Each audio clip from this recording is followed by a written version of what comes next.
What's going on, everybody? Welcome back to another episode of the Very Necessary Decisions podcast. I am actually really excited to have Brian here with me today for multiple reasons. One, because he's lit. Two, because the subject matter is very interesting. And three, we're also like fake cousins. And like when I say fake cousins, like you know how you have that cousin that you're not really related to by blood, but you're kind of related to by like marriage and God knows whatever else. Like that's my cousin. You know what I'm saying? Like Yeah, we here. That's my Haitian cousin.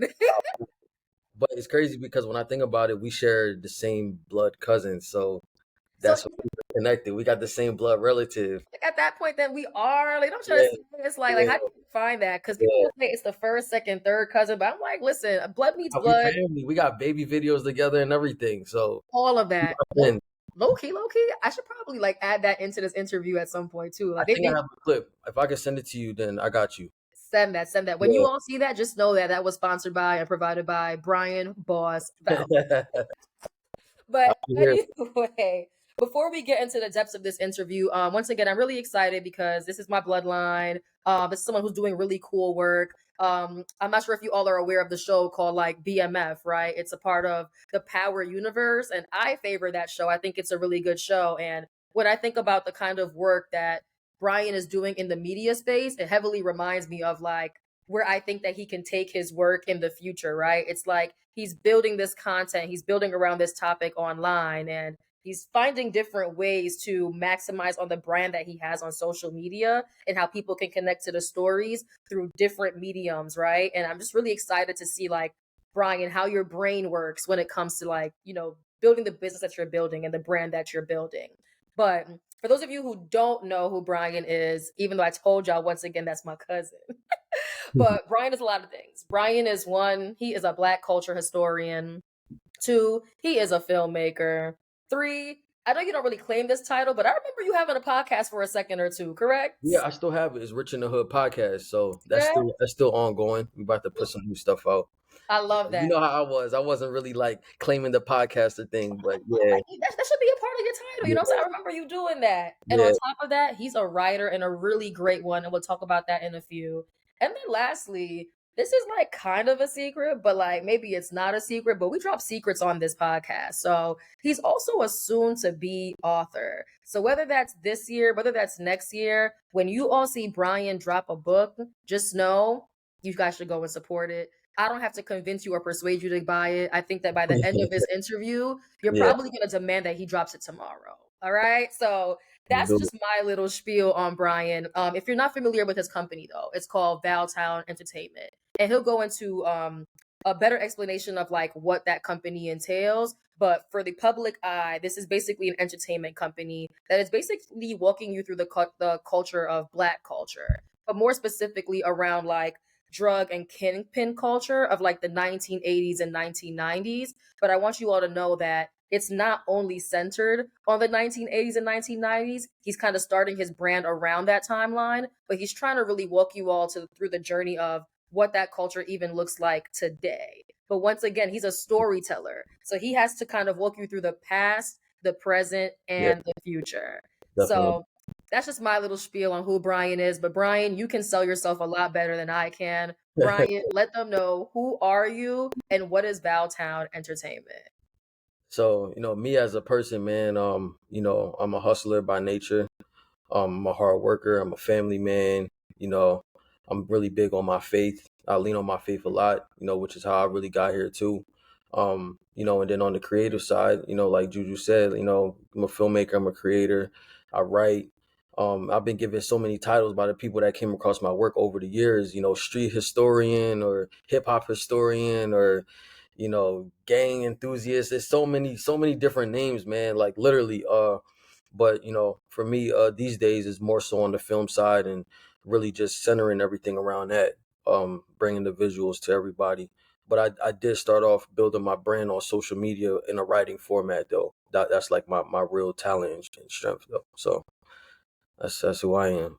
I also want to iterate, by the way, because he's not a very braggadocious person. So I kind of want to throw out a couple of numbers, right? Like when you talk about like building a brand through social media, we're talking about like top tier numbers, right? We're talking about the fact that he was able to leverage his writing skills, his storytelling skills to build a story and a brand that has basically amassed to 180,000 followers on Twitter. We're talking about 140,000 followers on Instagram. And on top of that, around 35,000 followers on YouTube. So Yeah, Brian's probably not going to scream those numbers from the mountaintop. So I want to do that for him.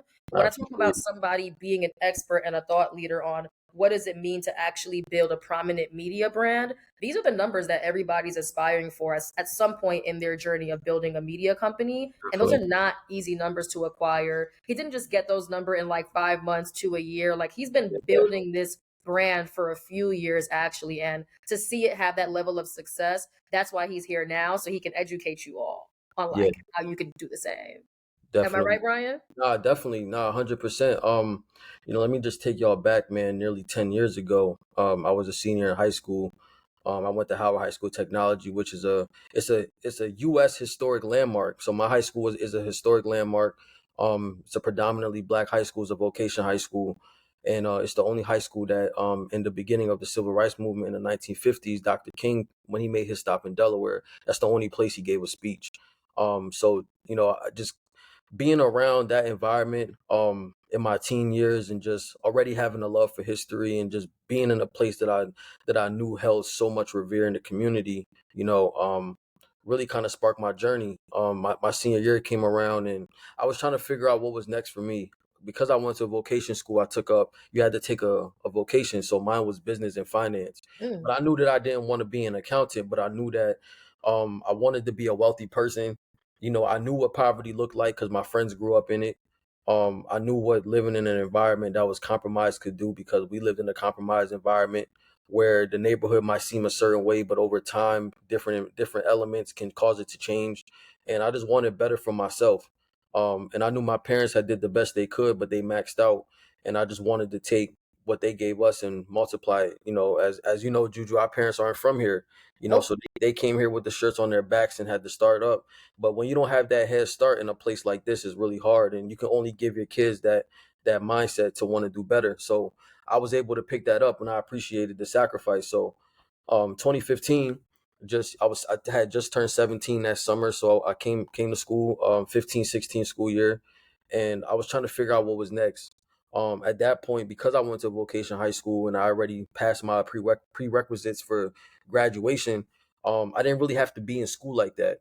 They Yeah, wanted you to go out and get a job and start your career, whether you was going to college or going to a trade school. They just wanted you out of the school because they felt like they prepared you enough.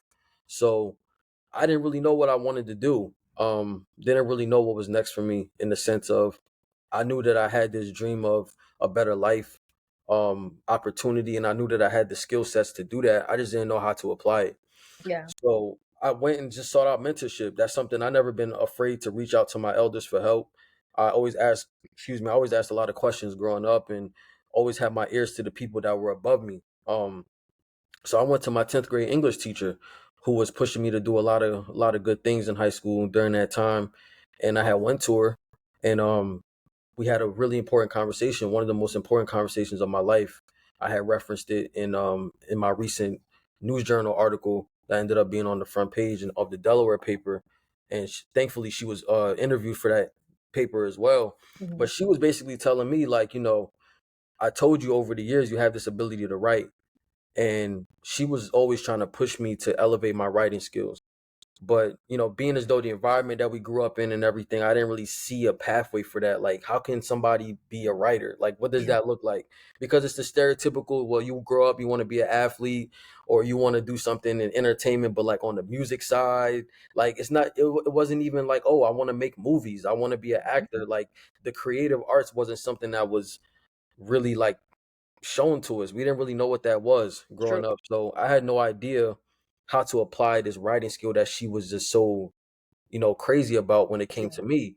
So when I had this conversation, she had expressed to me that there was a lot of work that I had in 10th grade that I never got back. And I was like, wait, that's crazy because I remember at that time she used to give back the students their papers and stuff. And I was the type of kid like, when you a kid and you have a talent, you don't really know it's a talent until somebody tells hmm you to. Tell you correct. It's just second nature because you're so young. So in 10th grade, you're about 15, 16 years old. And, in school, you got to write the rough draft, submit it, get the red lines on it, go back, and then write your final paper. Yeah. So I was telling her, in 10th grade, I'm not writing a rough draft. I'm gonna be honest with you. I don't want to write this paper twice. I'm gonna just do the best I can and just treat this as the final. And I remember she was like, "You sure that's what you want to do?"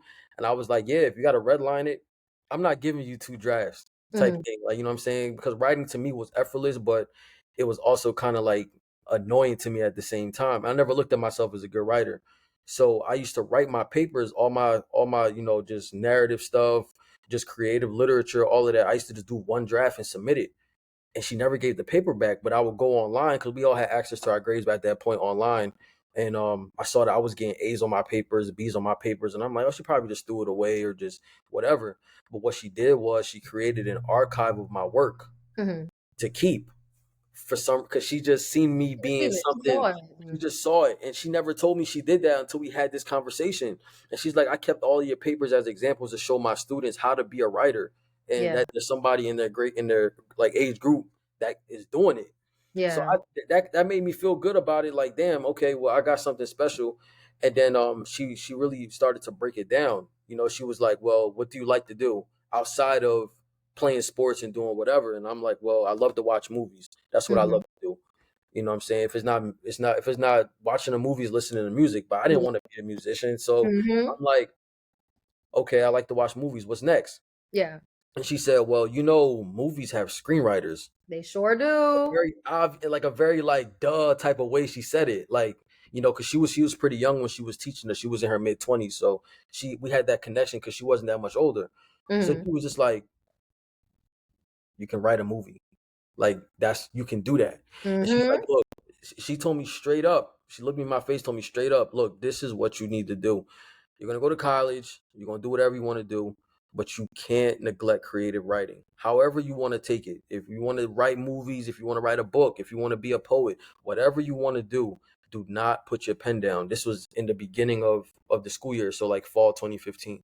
So I took it serious. I began Yep. to While you start. were in college. No, in high school. In high school. So So I'm saying, did you also take it seriously while you were in college as well, or did you kind yeah, of stop yeah, caring? I did. I did. So I'll get to that too, because Okay. it's all like a Got it. Got it. Got yeah, it. you know what I'm saying? So that was the beginning of my senior year. This is fall 2015. Started writing. We were gifted iPads in the school, so we had like a take home iPad every day. This is Hmm. pre-COVID. Like, we were one of the only schools in the state that had electronic to do work Yeah. and submit stuff. So I started writing my screenplay on the iPad. Hmm. And I didn't know the format of how to write a screenplay, so I was writing it in a playwright type of way, like Act Hmm. One, Act Two, because that's how we were taught literature in school. We weren't taught how to Yeah. write a movie. You know what I'm saying? So, Right. I wrote it out in that way because that's the only way I knew how. And I was giving it to her, and she was putting like pointers on it and kind of showing me different things, just to sharpen my pen. I spent all school year doing that, and it started to become something that became a part of me, and I started to take writing seriously. But then there were a few events that happened that school year. One in particular, one of my close friends who I had met that year, and I Hmm. had unofficially became a mentor to, because, and I'm gonna go back a little bit. So in that same beginning period of the school year of 2015, my guidance counselor told me that I needed to take a Spanish course to graduate high school. Hmm. So I was a transfer because my freshman year had closed down. I went to a Hmm. charter school. So I transferred in 10th grade and never took a language. So they were like, you need to take a language to walk across the stage. And I'm like, really? Like, I got it. Like, yeah, you need to take 2 Spanish courses this year for you to graduate. Yeah. So I'm like, all right, cool. So what that meant was, when all my friends could get jobs and leave school at 10:30 in the morning after only being there for 2 hours, I had to stay till 1 o'clock almost Yeah. the entire school day so I could take this Spanish course, which meant I had to be in class with freshmen. So Yeah. senior, that killed me, because I'm like, damn, I did everything I was supposed to do, at least like I thought I did. Yeah. And then I gotta sit back with all these 14-year-olds Yep. and just like vibe with them and build with them, because these are now my classmates, and I'm gonna look like the old head that didn't do what he was supposed to do. Like, I'm gonna look like See? a dummy. You know what I'm I saying? get that. But now I want you to walk us through why was that helpful? Why was that impactful? So that was really impactful for me, because it kind of it's one of those things where, like, God works in mysterious ways. Yes, ways. That was really, really in my face, and I remember being really pissed off Yeah. to go in that classroom. I was really, really pissed off, yo, because my friends were driving, going home, and I'm in And class you're with not. the Mhm. babies. You know what I'm saying? Like, so I'm in there. I remember like not talking and stuff, and I started to connect with the kids in there, you know, and we just started building. But then that also meant that not only was I in class with them, but I also had lunch period with them. So I Mhm. was meeting more. What I realized was these were an entirely different group of kids that was coming in that Mhm. that came from a city, because I went to high school in the city of Wilmington. So Mhm. that's Delaware's like metro city. That's like, think of Baltimore and all the, Philadelphia. That's Delaware's version of that, much Yeah. smaller though. And these kids came from a very dangerous environment. There was an ongoing gang war in the city that was taking the city by storm. I believe in 2014 or 15, Wilmington was named the most dangerous city in the country Mm. for preteens up until the age of 17. So these kids were a product of that. They came Yeah. into our school. A lot of them had grew up together and stuff. So these were the kids that I was building with, and I just became like a mentor to them. I was, doing the right thing, and Mm. we got close. You know what I'm saying? And it just by default, because I always been a people person regardless. So I was pissed about being in the class, but I still connected with them. That's just the type of person that I am. So I had gotten close with them, and one of those kids who had played on the basketball team, who was a varsity player as a freshman, he ended up getting killed towards the end of that school year, the day before our senior last day. So basically the day before the last day of school for us, he got killed leaving school on, like, basically like on school grounds, like Can I right chime in down the here? street. I'm Yeah. happy you just mentioned that because I had a question for you, right? My question was gonna be like, what even like when I think about like your talent, right? Whether it's in high school, college, or post college, right? Like your talent has always been like your ability to tell stories, to write Yeah. stories, create video around stories, etc. And you're talking about your experience where you basically saw yourself around this like new generation of students, right? Like you're a senior, they're freshmen, but you're also learning about their story, their upbringing, and etc., which might look a little different than you in your class. And Right. you're meeting this kid who unfortunately lost their life to things Yeah. that were happening that were dangerous in their neighborhoods. And it makes me wonder, like, is that why you chose this topic to like cover through your Yeah. brand, right? Because you could have wrote about anything. You could have wrote about Caribbean diasporan culture. You could have wrote about, being a first generation American. You could have wrote about anything, but you chose that particular topic. Is that the reason why you chose this topic for your business? Yeah, it became the driving force. I was already writing urban fiction stories before Mm-hmm. that. Because one thing that English teacher, her name is Mrs. Hochel, but at the time I had her, she was Miss Talon. So if I call her Miss Talon, that's just how I know her. So um Miss Talon, she was, when we had that initial conversation, she told me, write what you know, write what Yeah. you connect with, right? And I felt like, okay, I know my Caribbean culture, I know my Seventh Day Adventist Christian culture, and that's one part of it. But then also, like, I grew up in America. I grew Yeah. up in these neighborhoods. This was like my everyday outside of Yeah. the house, and I spent a lot of time with people that wasn't like me in a sense when it came to like culture. So I just wrote about what I could connect with the most. And Mhm. before that kid died, his name is Brandon Wingo. He's referenced in my Delaware Online article. Mhm. He when he passed, that kind of drove me to do it, but it also pushed me away from the pen as well, because I started to believe at that time that a lot of the fiction that I was writing was playing out in my real life. So I Mhm. got spooked. I felt like I was like speaking things in my life by the Into pen. You existence. know what I'm Yeah. saying? So it scared me. And I stopped writing for a while when he died. It was a lot for me at that time. Like Sorry about that. to go through that. That was a lot. Just trying to process that. Because So he, question for you. When did you start, right? So his death, it shook you, right? It's like you know this person, you've experienced this person, you were yeah, writing your urban fiction, you're noticing that what you're writing is actually coming to fruition, not because you yeah, want it to happen, you're just writing about things that are popping up in your mind that's yeah, happening in real life. My yeah. question to you is let's fast forward for a second, right? Because I think we know a good amount about that high school background and shout outs to your teacher, but I want to fast forward to when you felt the confidence to pick the pen back up and what year was it that you started the series to begin with? So it was an entire year that I didn't really write. Because he died in May of 2016, May 19th. So his 8th year death anniversary just passed on Sunday. Hmm. So from that May 19th all the way up to about, excuse me, like summer 2017, I didn't write at all. So I Mhm. started writing again that summer of 2017. And in that summer, I had completed like my first screenplay. It was an urban fiction story that was based in the 80s, but not in Delaware, in New York. It was just something that, I just wanted to see how strong my pen was. Mhm. I had got a lot of good reception on it, and I Nice. wanted to send it out. So I was calling all these Hollywood studios, not knowing the business, still green. I'm still 18, going on 19, don't know shit Mhm. about the business, like calling studios, and they were answering the phone though. Like Okay. like they Okay. Warner Brothers answered, the Columbia answered, Universal answered. So I'm like, yo, and they like, yo, look, we can't take the screenplay, but if you get an agent, call us back. And then I would Mhm. email, you know what I'm saying? Like, I think it was like maybe one. I forgot which company it was, but I called all of them. I called A24. I called all of them. And Were you in college at this time, or yeah, yeah. okay, So got you, yeah, got you. so Okay, I cool. was already I did my freshman year of college, that 16, 17 school year, and I hated college. So that summer of 2017, that's when I was like, yo, let me take this writing thing to the next level because I had a lot of time. By that time I really stopped caring about like sports and stuff like that. Really Mhm. wasn't outside playing ball all day because I felt like I'm not in high school no more. I'm no longer a kid. That's Yeah. how I took it. You know what I'm saying? A lot of people was trying to stretch that out. But I Yeah. looked at it like, yo, like this is some grown man shit now. Like you gotta figure out your life.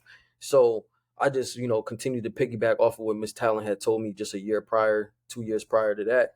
And just started writing. And Mhm. then September of 2017, um, it happened by accident, but the idea was in my mind to take Mhm. my storytelling to social media. Mhm. Just didn't know how I wanted to do it. A lot of people don't know. I don't think anybody knows unless you really, really, really was like one of my Delaware followers before I had tried to do a thread, but it didn't hit at all. Okay. I failed terribly. I tried to do it. I tried to do like a thread, I think on the barge or something like that. Cause I was feeling their music at that time. So I was trying to do something but it didn't get no traction. Like I Yeah. did, it just so I deleted it and left Yeah. it alone. This was like I think that summer, like I think July, August. But then in September of 2017, I was actually getting ready for school. So I got out the shower, was getting dressed to go to school. Now I'm beginning my sophomore year of college in 2017. Just turned Mhm. 19 or whatever. Had an entire summer of failure with this Hollywood studios, but I'm driven though. I didn't Yeah. look at it as a failure. So um, I was scrolling on Twitter and I saw this tweet about Ronald Reagan. I guess there was a conversation around the dreamers and the immigrants and stuff. And our parents are immigrants. So I I identify with that. I know what Yeah. that struggle is. I know what it is, how hard it is to come here and like the need and the want to come here. So I'm like, all right, I get that. But then what about what's attached to Ronald Reagan's legacy with his iron Mhm. contra, cocaine distribution, crack cocaine? Like Mhm. what about all of these other circles in the Venn diagram that we got to add. Mhm. Like, yo, you know what I'm saying? We can't forget about this. So by that time, I was already knee deep in research, um, which was used as a form of therapy to kind of like get over the death. Yeah. Since, I just want, it was just something that it helped me because I didn't go to therapy for none of it. And Yeah. he wasn't the last friend that I lost from that freshman class either. So, Mhm. um, I just quoted the tweet and I was just like, I just referenced how okay, well, he might have did this, but what about this? Yeah. And the tweet was going viral. You know what I'm saying? So I was like, yo, this is my chance to do something that can change my life. That's Yeah. literally how I looked at it.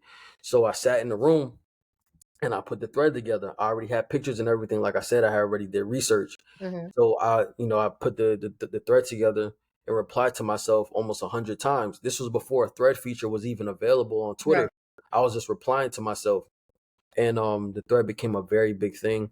The representatives of Freeway Rick Ross, who is widely regarded as like the first major crack cocaine kingpin that's like documented, his people had reached out to me and they wanted to kind of create like a moment around it. They used to have like Twitter moments and stuff where you can kind of make something go Mm. more viral. That's when Twitter was much different.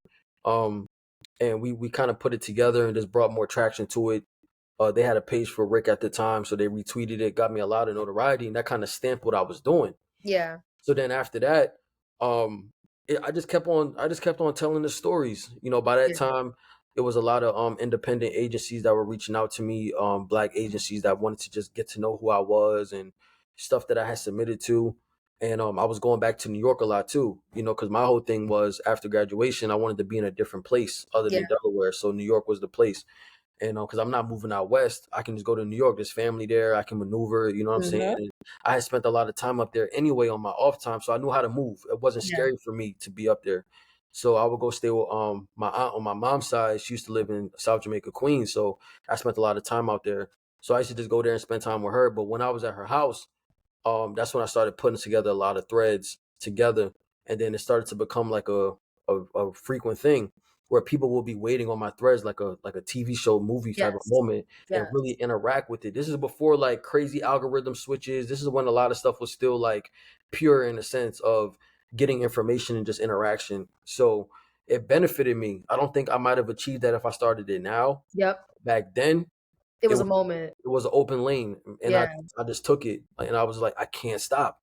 And Yeah, I think that to your point, right? Like timing is everything. I think a lot of people always talk about like this concept of like entrepreneurs being lucky, but yeah, like it's always a matter of it's not just like random luck, right? It's kind of like curated luck. It's like a yeah, luck that you work towards. Like you started something, you put your all and your passion into it, yeah, and for whatever the powers that be are, it chose that particular moment for you to see some type of initial success for yeah, you to build off of, right? And I'm also curious, right? Because as you've been building this brand over the course of a couple of years, I know that you've also ran into, I guess, like social media incidents where censorship is a thing, right? It's like you even mentioned yourself, like Twitter is different. Maybe not censorship wise, but Twitter is different. And I also wonder, are platforms like Instagram and TikTok different than they used to be? TikTok is a newer platform than yeah. Facebook and IG and etc. So censorship. Give me some insight into that.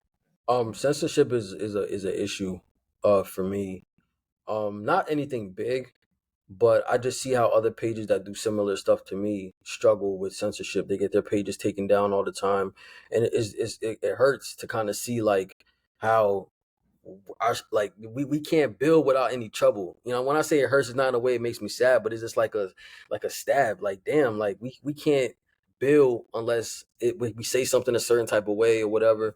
And I think one thing that helped me over time was just always keeping my eyes open and seeing how these platforms are changing Hmm. and changing my methods. Like the example I gave you, like off the call, TikTok has censored me. So when I started to use TikTok and like articulately like tell my stories and stuff, it didn't work because they were just like the subject matter. We talking about drugs and kingpins. But then on the flip side, I seen a lot of mafia pages and pages dedicated to the Italian mob and so on that they flourish. They're able to grow. You know what I'm saying? I never seen a mob page get taken down, but I seen a lot of black pages get taken down. Even pages on like Latino culture and like, that culture in Los Angeles get taken down. So censorship is important, and I always tell people that you just have to, when you put out your content, be as articulate as possible and Hmm. always try to be educational. That Yes. way, whoever's watching or whoever's monitoring this stuff over at Meta, whoever else can kind of like see what you're trying to do. But if they Hmm. get any inclination that you're trying to glorify like gang culture, like kingpins and stuff, they're gonna swipe you.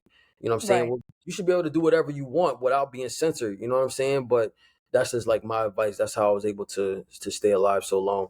And to be honest, right, even in your case, for example, like it's not like you're saying, "Hey, everybody, go out there and be a kingpin, drug dealer, Yeah, whatever the yeah, case may yeah, be." Like, I think the yeah, good thing about your brand has always been that you have this like non-biased journalistic approach. You just want people to know the truth about things that have taken place in Black yeah, culture and history in general. It's not about promoting it to continuously be a thing or not. It's more so just letting you know here is the truth behind the stories that you've heard of because you've probably seen these people highlighted in the news, right? By, I guess, like white owned media companies. And maybe you felt like, they're not really doing those stories a good service, right? It's like you want them to have a more truthful, more transparent like idea of like who these people were, why they did what they did, yeah, how they went about it, and what was yeah, the outcome of their presence on this very earth. And I think that's what makes like your brand so attractive and like so interesting. It's like, it's not here's my opinion, my name is Brian. It's very like, I did the research so you don't have to.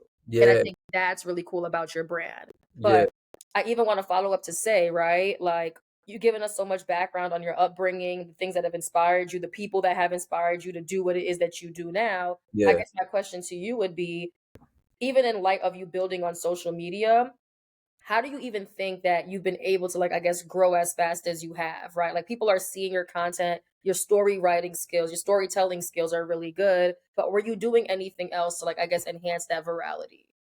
So in between my I guess my growing like social media empire, most people would even call that at that point. Um, I put myself into spaces for me to get better.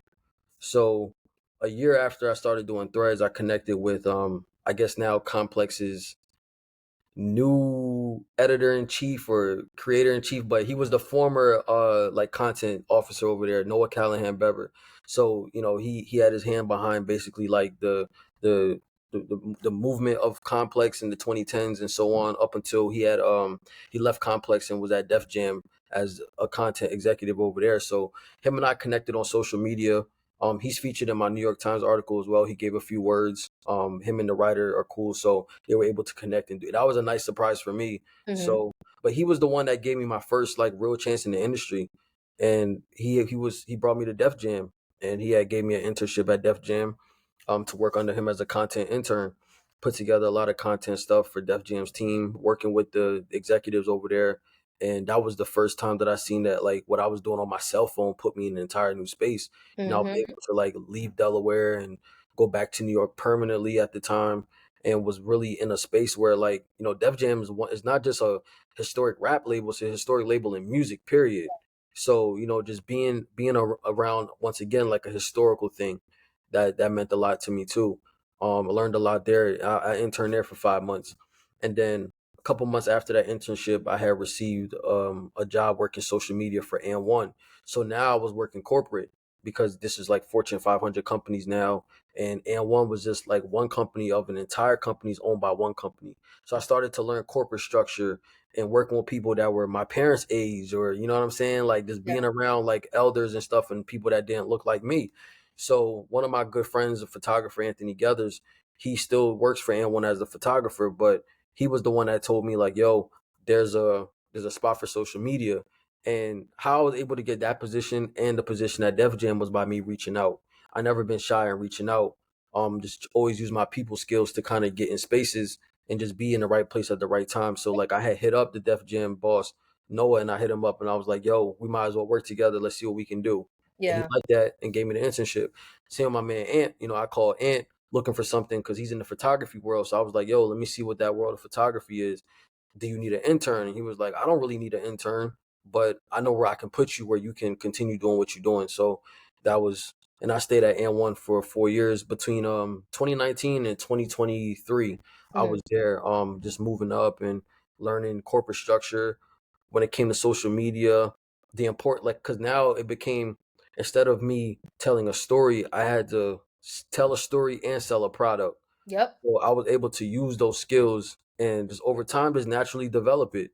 It just Mm-hmm. came over Mm-hmm. time. And around that time is when I left college. I got sick of school. Really, I was like in and out of it, taking the minimal amount of courses possible so I could still get Yeah. financial aid and not come out of pocket. So Yeah. maybe like two or three classes a semester type. Like it was just burning out with it. Um, and then when I dropped out, that 4 years in corporate became college. Yeah. That You learned became my everything college there. experience. Yeah, like so. So give me some like linear trends, right? Like you had these jobs, you had Def Jam, you had N1 and maybe another, right? Like what was the exact learning that you received from those jobs and what exactly did you apply to your own business? Like give me like some transactional learning to application types of processes. Um, the times to post, I paid attention a lot to algorithm, verbiage in the captions, just like certain keywords or certain things to reel people in, and I didn't try to be too robotic. So they allowed me to do my thing with it, for as long as they could, to basically just go off instinct. And I just leaned on my faith a lot because a lot of this I didn't really know what I was doing, man. I really was just asking God to guide me and just show me how to do this. There's no handbook for what it is that I was able to do, but it just became instinctual because of my love for stories, and that's what the company appreciated too. Like I came in with something. They didn't Yeah. really have to teach me everything, but all they did was just enhance my Yeah. instincts. So now I know how to like put ads on a post, or I know Mhm. how to like just strategically put a campaign together, which is how I was able to promote Rich in the Hood and all my other work on other platforms like cross Mhm. promotion and stuff like that. So that's what I really learned. Hashtags, really learned how to use hashtags.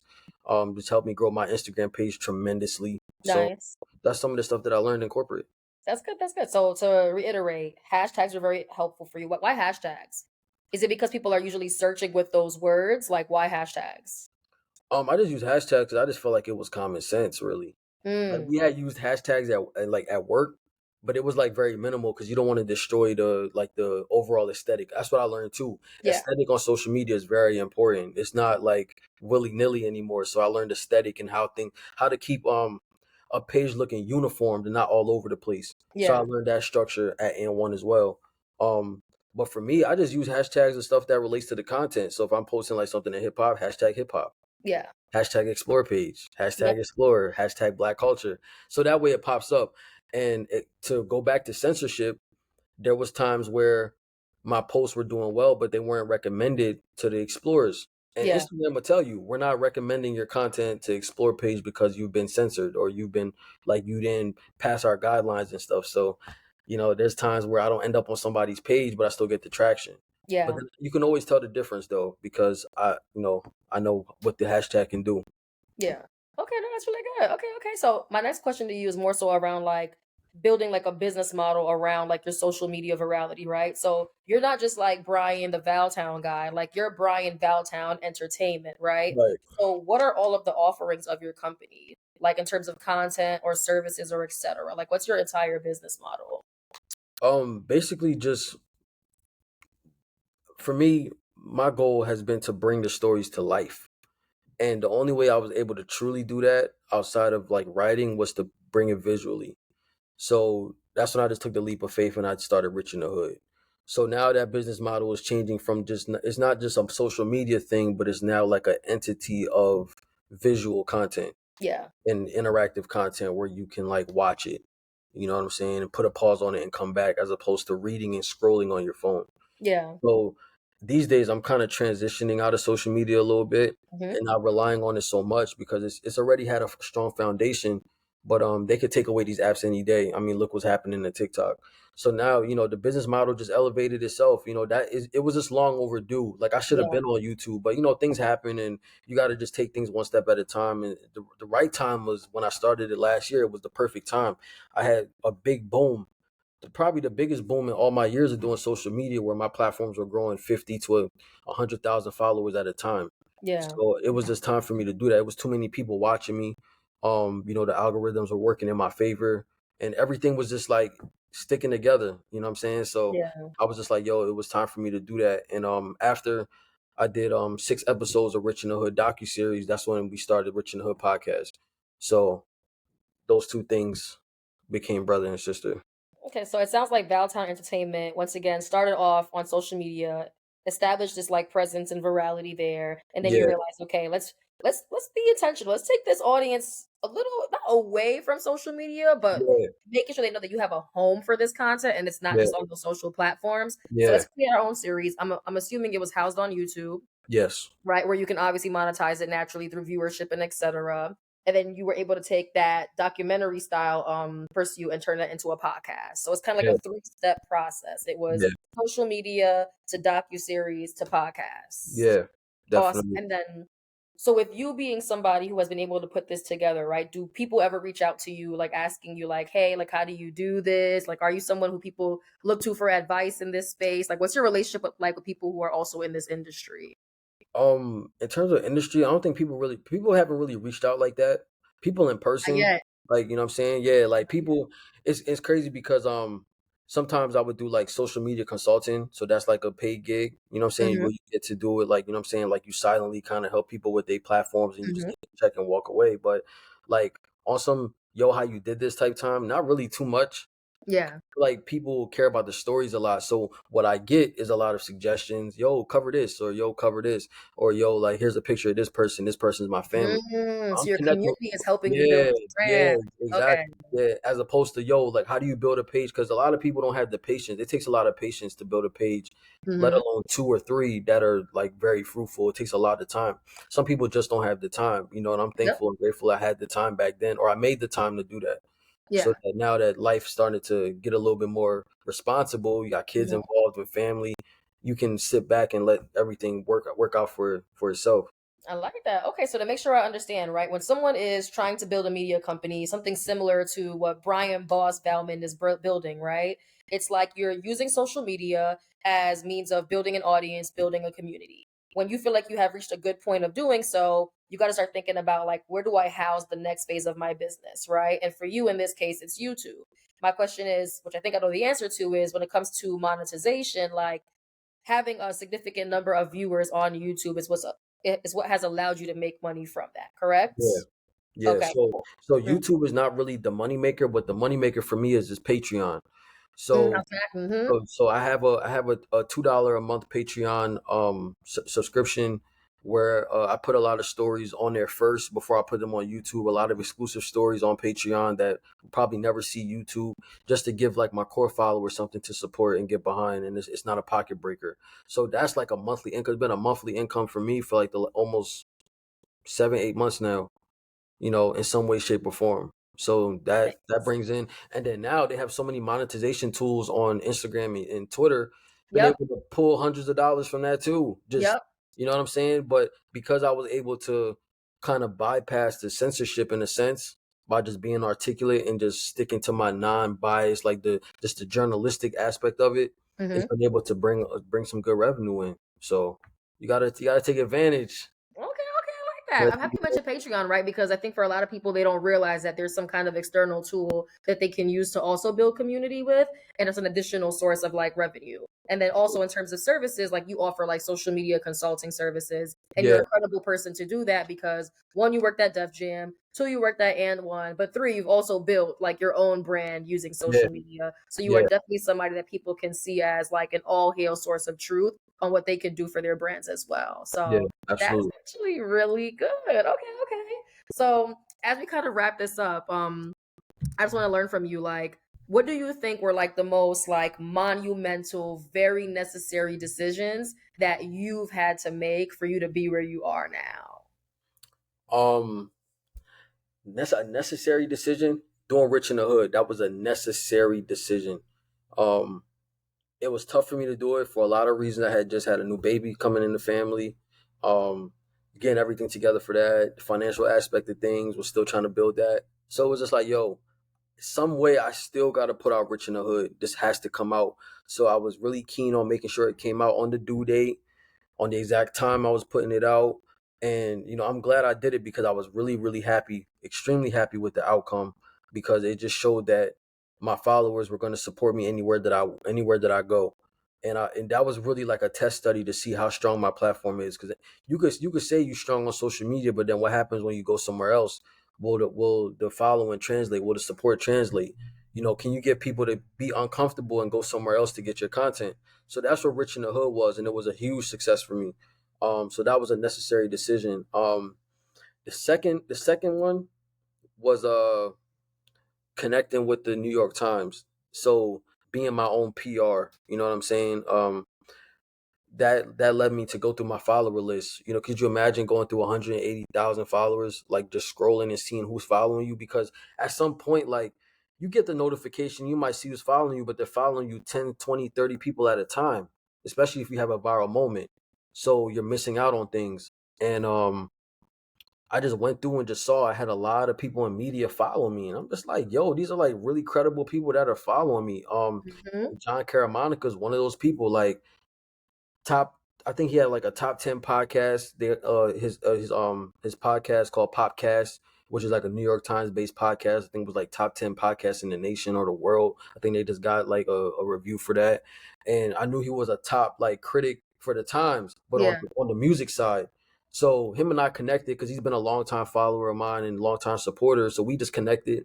One thing led to the next, but that goes back to how I was able to get Def Jam and One, putting myself out there, not Yep. being shy, like really like, yo, I built this, it's the 50th year of hip hop, and what I do aligns with this whole thing. So let's see if we can do something. And we connected through email, jumped on the phone, and he was like, yo, I'm gonna write this story on you. And that was like a highlight for me. That was it was a necessary decision to do that, Mm-hmm. because trying to take things to the next level. Like, I was Yeah. getting tired of doing the everyday, like, stagnant social media thing. Because by that time, I'm already 6, 7 years in. Yeah. So it has to be some type of growth. Like I'm literally developing as a young adult with my social media. We're like growing up together. So it's Yep. like I got to figure out what's next. And then one thing led to the next. I believe 2 months after that conversation, we went to Far Rockaway, where I'm originally from, Hmm. and we did a photo shoot up there. And then the story came out to start the new year.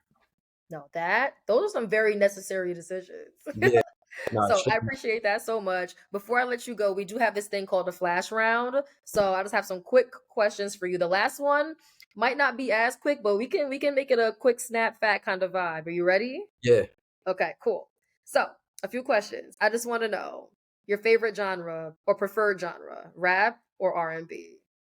rap, but I'm really on R&B heavy though. Like I really have a love for R&B, like 80s, 90s, 2000s type. But rap is really like the go-to though. But No, R&B is that's cool. right right behind it I'm though. an R&B girl, Yeah. so Nah, cause I'm getting older, man. Like sometimes the rah rah, you don't want to hear that shit. Sometimes you want to hear something listen. cool. So You nah, feel me? That's what R&B is my go-to, but I feel you on the rap. All right, the yeah, next one. So you spent a lot of time going back and forth between Delaware and New York. Which yeah. state do you love the most? Oh, I love New York the most. You have to. I love New York the most. Seriously, for a lot of I got a lot of love for Delaware, and I've spent most of my life in Delaware. But seeing the opportunity up there, just the vibe and just being around something that is just home. You know what I'm saying? Like that's where everything started. That's where everything started was up there. So definitely New York City, greatest city on earth. Fire, fire. And then I want to take a more nostalgic approach. So what was your favorite movie growing up? Menace to society. I like that one. I like Facts. that was I just felt like I knew everybody in that movie in my yeah. real life. Like I'm dead serious. Like Yeah. I, Like you I saw knew, somebody that you grew up with in yeah, every character in that movie. I'm dead serious. Like I know every single character in that movie is somebody I can identify in my life. I So like that. that was my favorite movie growing up. Fire, fire. And then my very last question as you being an entrepreneur in the media space. Are you ready? This one's a little bit controversial, but I want to know your thoughts. Okay. Do you think that media companies taking sponsorships from other corporations can skew the integrity of the content? Yeah. And in It what way and why? because at this point it becomes a business, and that's why when you choose to be independent, you're making a conscious decision to own everything and to be in control of your words and to deal with the consequences that come with that if something goes left. Hmm. But when you're dealing with sponsorships, and that's why I always urge creators, learn the business of what you're doing too. Don't just say, "Oh, I'm just a creator. I'm going to keep creating." Like learn the business because you're Yeah. going to get fucked if you Yeah. don't, and you're going to mess it up for the people that's behind you. You just got to be conscious of like where you stand on certain things, and if you don't want to do that, then be 100% independent. But if you're receiving sponsorships and dealing with other people's money and they want you to, portray a certain thing, then you kind of got to pivot a little bit. But as much as you can, stay true to you, but just Hmm. understand that if you want to elevate and you see this as like a moneymaker for you and your family, you got to start understanding the business. That was fire. Brian, that is my last question for you. I appreciate you. Appreciate it. Thank you so much for just kind of being comfortable and transparent with your upbringing, your journey, and not just your journey in business, but your journey as a person and just growing up and adulting as a man. Once again, like Brian, this is a father right here. This is an entrepreneur, a dad, all of that. And I do want to commend you for just staying true to yourself, staying true to your character, and building something that people find entertaining, resourceful, Yeah. and just like really dope. Like Yeah, overall, like I appreciate that. think that people see the topic, they get triggered, but it's like, listen, like someone has to tell the story, someone has to bring life to it. These are things that we can never forget about. Like it happened, right? Yeah, And if we're truly. gonna have anybody like, I guess, cover those stories, I think that you're the right person to do that. And I I appreciate appreciate you that. for being that person. Nah, no problem. Yeah, I always take that serious, man. Like any black creators, man, take charge because we can't complain if somebody else does it and we have the access and the means to do Mm-hmm. it. We just got to do it, even if it comes with the backlash. Period. But, you know, I know 20, 30 years from now, like, I'll be thanked for what I'm doing. So that's Exactly. what keeps me going. You know what I No, mean? I appreciate you. Well, Brian, once again, thank you so much. For everybody who's listening, stay tuned. Make sure you all check out the description so that you guys can see where to follow him, how to stay in touch with him, and all that good stuff. And Yes. we'll see you guys again. Thank you, All right. everyone. Thank you. Bye.